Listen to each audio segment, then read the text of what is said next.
ලුණුවන්ම ගාමේ අප ගාමේ සියලුම ජනකොටස් එක්ක ඔව් කෙසේ දුක සැප බෙදාගෙන ඔව් කෙසේ ජීවත් වුණාද කියන පිළිබඳව යම් හැඳින්වීමක් කිරීමට මා බලාපොරොත්තු වෙනවා. විශේෂයෙන්ම මම මතක් කරනවා දශක තුනමාරකට පෙර ආතුව එතුමාගේ ජීවන ගමන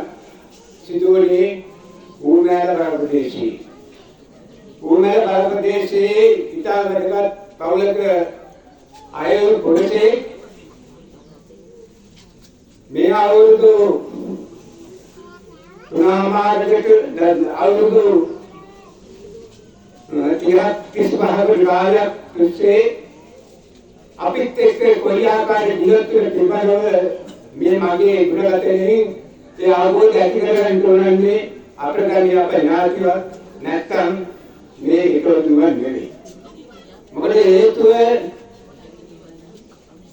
ජයකල මහත්මයාගේ ඒ සහෝදර සහෝදරේ ඥාතින් වෙදනාති අපේ අයියා අපේ සහෝදරයා අපේ දායක පුතා අපේ ඥාතිවරයා ලුණුවත් ගමට ගොස්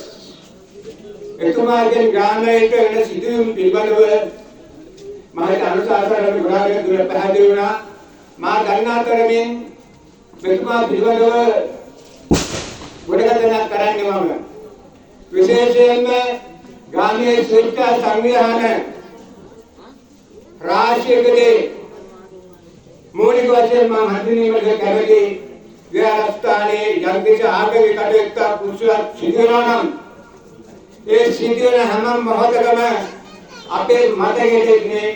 ජයතිලක මහත්මයා